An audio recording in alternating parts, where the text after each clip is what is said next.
નમસ્તે મિત્રો, સ્વાગત છે તમારું મારી ચેનલ કુક વિથ કિલી ગુજરાતીમાં। તો આજે આપણે બનાવીશું લીંબુનું અથાણું। આ લીંબુનું અથાણું આખું વર્ષ એવું ને એવું જ રહેશે, બિલકુલ પણ બગડશે નહીં। તો લીંબુનું અથાણું બનાવવા માટે અહીંયા મેં 1 કિલો જેટલા લીંબુ લીધા છે। આ લીંબુની છાલ છે તે બહુ પાતળી પણ નથી અને બહુ જાડી પણ નથી, મીડિયમ પ્રકારની લીંબુની છાલ છે અને લીંબુ એકદમ ફ્રેશ છે। તેને મેં સરસ ધોઈ નાખ્યા છે અને પછી તેને લૂછી નાખ્યા છે। તો લીંબુ અહીંયા 1 કિલો મેં લીધા છે। તમારે જે પ્રમાણે જે ક્વોન્ટિટીમાં લીંબુનું અથાણું બનાવવાનું હોય ને તે પ્રમાણે લીંબુ લઈ લેવાના। હવે લીંબુમાં આપણે 2 કટ મૂકવાના છે।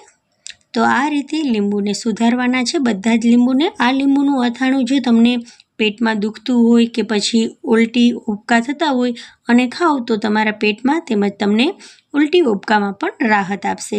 તો આ રીતે બધા જ લીંબુને આપણે કટ કરી દેવાના છે। લીંબુનું અથાણું બાળકોને તો ખૂબ જ ભાવે છે। તમે પરોઠા, રોટલી કે ભાખરી સાથે પણ તેને ખાઈ શકો। તો બધા જ લીંબુ અહીંયા કટ થઈ ગયા છે। હવે આપણે લીંબુમાં ભરવા માટે હળદર અને મીઠાનું મિશ્રણ તૈયાર કરીશું। તો આ માટે મેં અહીંયા 4 ચમચી જેટલું મીઠું લીધું છે અને તેમાં 2 ચમચી જેટલી તેમાં હળદર એડ કરી દઈશું। હવે મીઠું અને હળદરને સરસ રીતે મિક્સ કરી દઈશું।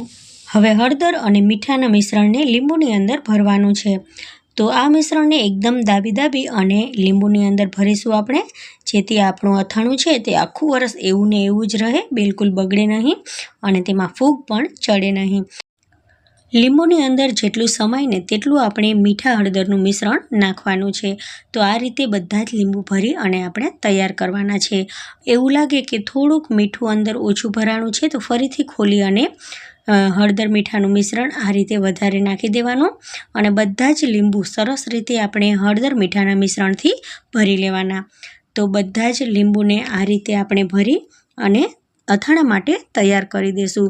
જો આપણા લીંબુ સરસ રીતે હળદર મીઠાથી ભરેલા હશે ને તો અથાણું આખું વરસ એવું ને એવું જ રહેશે, બિલકુલ પણ બગડશે નહીં અને લીંબુ પણ સરસ મજાના થોડાક જ દિવસમાં ગળી જશે। તો અહીંયા બધા લીંબુને મેં ભરી અને તૈયાર કરી દીધા છે। હવે આપણે જે હળદર અને મીઠાનું મિશ્રણ વધ્યું છે તેને સાઈડમાં રાખી દઈશું। હવે આ લીંબુને આપણે એક બરણીમાં ભરવાનું છે। તો બરણી એકદમ સ્વચ્છ ધોયેલી આપણે યુઝ કરવાની છે।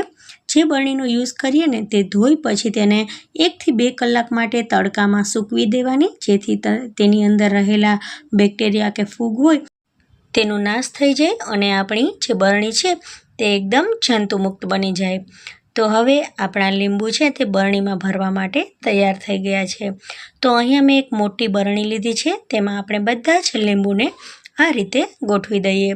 તો જે બરણી લઈએ ને તે અડધી ખાલી હોવી જોઈએ। તો આ રીતે મેં અડધી ખાલી રહે ને તે બરણીનો યુઝ કર્યો છે। હવે તેમાં વધેલા મીઠા અને હળદરના મિશ્રણને નાખી દઈશું અને ઢાંકણને બંધ કરી દઈશું। હવે બરણીમાં રહેલા લીંબુને આપણે 7 થી 8 દિવસ માટે રોજ 1 થી 2 વખત મિક્સ કરતા રહેવાનું છે, જેથી લીંબુની છાલ ઉપર પણ જે મીઠું અને હળદરનું મિશ્રણ છે તે સરસ રીતે કોટ થઈ જાય। જો લીંબુના ઉપરની છાલ ઉપર હળદર મીઠાનું મિશ્રણ નહીં હોય ને અને આપણે તેને મિક્સ નહીં કરીશું અને તે છાલ એમનેમ હશે ને તો તેની ઉપર ફૂગ થઈ જશે। તો આપણે તેને 7 થી 8 દિવસ માટે કન્ટિન્યુઅસ મિક્સ કરતા રહેવાનું છે, દિવસમાં 2 વખત, જેથી તેની છાલ ઉપર પણ સરસ રીતે હળદર મીઠાનું કોટિંગ થઈ જાય। તો 15 દિવસ પછી તમે જોશો ને તો આપણું અથાણું એકદમ બની અને તૈયાર થઈ જશે, એકદમ લીંબુ ગળી જશે।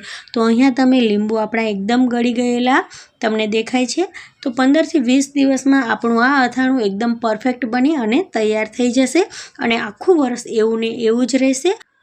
તો મિત્રો અહીંયા આપણું લીંબુનું અથાણું બની અને તૈયાર થઈ ગયું છે। તમને જો આ રેસીપી ગમી હોય ને તો મારી ચેનલને તમે સબસ્ક્રાઈબ કરજો અને આ વિડીયોને લાઈક અને શેર જરૂરથી કરજો।